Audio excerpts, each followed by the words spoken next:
friends, welcome to my ASA Foundation platform. I am Mrs. Hema Jaikumar, Reiki Grand Master, Tarot Card Reader, Crystal Healer, Flashback Therapist and so on. So இன்னைக்கு நம்ம வந்து என்ன பண்ண போறோம் அப்படினா இந்த வீக்குக்கான tarot reading வந்து நம்ம வந்து பார்க்கலாம். சரியா? So அதுக்கு before நம்ம என்ன பண்ண போறோம், that is இந்த ஒரு 3 crystals வந்து கன்சிடர் பண்ண போறோம். ஒவ்வொரு crystal இது வந்து என்ன பார்த்தீங்கன்னா it is an amethyst crystal and இந்த crystal என்ன அப்படினு பாத்தீங்கன்னா it is a lapis and this one is a clear quartz. So இது மூணு கிறிஸ்டல்ல வந்து நீங்க ஒவ்வொரு ஏதாவது ஒரு கிறிஸ்டல் நீங்க வந்து மைண்ட்ல நினைச்சுக்கலாம். ஓகேவா?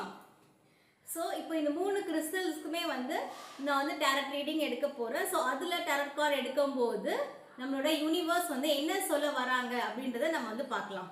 First clear quartz. ஸோ இந்த கிறிஸ்டல்ஸ் யாரெல்லாம் மனசுல நினைச்சிருந்தீங்களோ ஸோ அவங்களுக்கு இந்த வீக் வந்து எப்படி இருக்கு அப்படின்னு சொல்லி பார்க்கலாம்.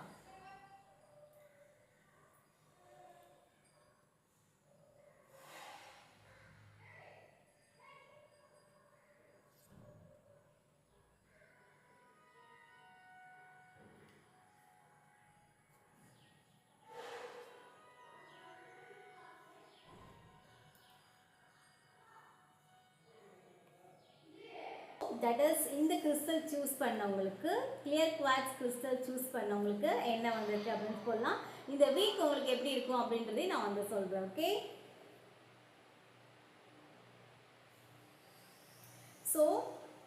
ஸோ நீங்கள் வந்து ஒரு ஹார்ட் ஒர்க் வந்து போட்டிருக்கீங்க. இந்த வீக் வந்து ஒரு ஹார்ட் ஒர்க் நீங்கள் வந்து போடுவீங்க. ஸோ அதில் வந்து இது ஒரு என்ன ஆகும்னா நீங்கள் எதிர்பார்த்த ஒரு அவுட்கம் வந்து இருக்கக்கூடிய சுச்சுவேஷன் இருக்காது.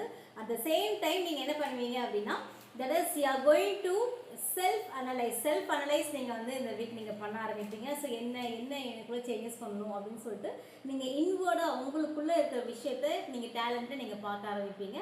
ஸோ அதுக்கு ரிலேட்டடாக நீங்கள் வந்து ஒர்க் பண்ண ஆரம்பிப்பீங்க. ஸோ இந்த வீக் வந்து ஃபைனல் கிளைமேக்ஸ் வந்து எப்படி இருக்கும் அப்படின்னு பார்த்தீங்கன்னா ஸோ உங்களுக்கு ஒரு that is health and wealth ரிலேட்டடான ஒரு ப்ராப்பரான ஒரு பேலன்ஸ் உங்களுக்கு வந்து கிடைக்க ஆரம்பிக்கும். ஸோ பணத்துக்கு கஷ்டப்படுறதா இருந்தாலும் சரி, கையில் காசே இல்லையே அப்படின்னு சொல்லி இந்த வீக் உங்களுக்கு ஆரம்பித்தாலும் இந்த that is the final climax என்ன அப்படின்னா அந்த வீக் எண்டு வந்து உங்கள் கையில் காசு இருக்க ஆரம்பிக்கும். ஸோ நீங்கள் வந்து ஒரு 3 பேர் கொடுக்கறதுக்கான சுச்சுவேஷன் வந்து வர ஆரம்பிக்கும். ஓகே, ஸோ இந்த கிளியர் குவார்ட்ஸ் கிறிஸ்டல்ஸ் நினச்சவங்களுக்கு வந்து இதுதான் இந்த வீக் வந்து இப்படி தான் இருக்க போகுது. ஸோ நெக்ஸ்ட்டு வந்து என்ன அப்படின்னு பார்த்தீங்கன்னா that is lapis. Okay, so next வந்து இந்த லாப்பிஸ் கிறிஸ்டல் நினச்சவங்களுக்கு என்ன மாதிரியான கார்டு வந்து வருது அப்படின்னு சொல்லி பார்க்கலாம்.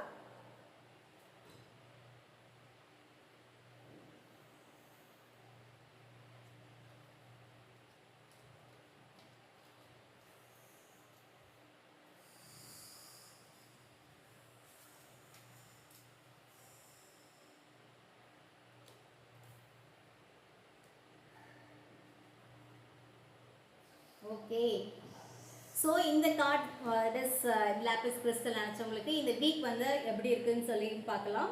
That is you are going to put your hard works completely. So நீங்கள் வந்து நிறைய ஹார்ட் ஒர்க் நீங்கள் பண்ண ஆரம்பிப்பீங்க. At the same time so ஒரு ஜாபுக்காக நீங்கள் ஒரு டிஸ்டன்ஸ் போக வேண்டியது இருக்கும். உங்களோட தட் இஸ் ஓன் ஹவுஸ், அதாவது நீங்கள் இருக்கக்கூடிய இடத்த விட்டு கொஞ்சம் டிஸ்டன்ஸில் நீங்கள் போகிற மாதிரி இருக்கும். அண்ட் நெக்ஸ்ட் என்ன அப்படின்னு பார்த்தீங்கன்னா ஸோ அந்த ஒர்க் பண்ணுற அந்த இடத்துல இருந்தாலும் சரி, எந்த ஒரு இடமா இருந்தாலும் சரி, உங்களுக்கு ஒரு சில விஷயங்கள் வந்து கஷ்டமான ஒரு விஷயங்கள் நடக்கும். It's okay, no issues. அது எல்லாமே நீங்கள் வந்து சரி பண்ணிடுவீங்க. உங்களோட பிஸ்னஸ்லையும் சரி, உங்கள் ஜாப்லேயும் சரி ஒரு நல்ல ஒரு குட் நேம் அண்ட் நல்ல ஒரு ஹார்ட் ஒர்க் பண்ணக்கூடிய ஒரு பர்சனாக வந்து இருப்பீங்க இந்த வீக்கு. ஓகே, ஸோ இதுதான் வந்து இந்த லாப்பிஸ் கிறிஸ்டல் நினச்சவங்களுக்கான கார்டு. ஓகே, ஸோ நெக்ஸ்ட் வந்து என்ன அப்படின்னு பார்த்தீங்கன்னா that is amethyst. So amethyst crystals நினச்சவங்களுக்கு ஏஞ்சல்ஸ் என்ன சொல்ல வராங்க அப்படின்னு சொல்லி பார்க்கலாம். ஓகே, தட் இஸ் யூனிவர்ஸ் வந்து என்ன சொல்ல வராங்க அப்படின்னு சொல்லி பார்க்கலாம்.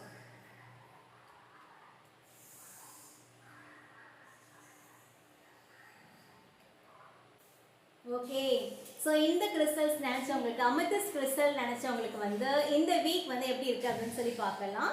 ஸோ உங்களுக்கு நிறைய வந்து ஆப்பர்ச்சுனிட்டிஸ் இருக்குது, நிறைய ஆப்பர்ச்சுனிட்டிஸ் இருக்குது. ஸோ அதில் எதை சூஸ் பண்ணணும் அப்படின்னு ஒரு கன்ஃபியூஷன்ஸில் நீங்கள் இருப்பீங்க. கண்டிப்பாக அந்த ரெண்டில் வந்து இருக்கக்கூடிய நிறைய ஆப்பர்ச்சுனிட்டிஸில் ஏதாவது ஒன்று கண்டிப்பாக ஒரு செல்ஃப் கண்ட்ரோலில் ஒரு டெசிஷன் கண்டிப்பாக எடுக்கணும். அதே மாதிரி அட் சேம் டைம் ஒரு செல்ஃப் மோட்டிவேட்டடாக நீங்கள் வந்து என்ன பண்ணுவீங்க அப்படின்னா, தட் இஸ் அந்த ஒரு கண்டிப்பாக எனக்கு செல்ஃப் மோட்டிவேஷன் வேணும், கண்டிப்பாக அந்த டெசிஷன் நான் எடுக்கணும், என்னோட க்ரோத்துக்காக, என்னோட ஜாப் ரிலேட்டடாக சரி, என் லைஃபுக்காக நான் அந்த விஷயத்தை பண்ணணும் அப்படின்னு சொல்லி நீங்கள் செய்ய ஆரம்பிப்பீங்க ஃபார் யோர் மோட்டிவேஷன். ஸோ எல்லாத்தையும் போட்டு கன்ஃபியூஸ் ஆகிக்காமல் ஒரு டெசிஷன் நீங்கள் வந்து இந்த வீக் நீங்கள் வந்து எடுக்க ஆரம்பிப்பீங்க. ஓகே, ஸோ இதான் வந்து அமெத்திஸ்ட் கிறிஸ்டல் நினச்சவங்களுக்கு வந்த கார்டு. ஓகே, ஸோ இப்போது நான் வந்து பார்த்துட்டோம். இதே மாதிரி நான் நெக்ஸ்ட் வீக் வந்து உங்கள் எல்லாருக்குமே சொல்கிறேன் எப்படி இருக்குது என்ன அப்படின்னு சொல்லிட்டு. தேங்க்யூ.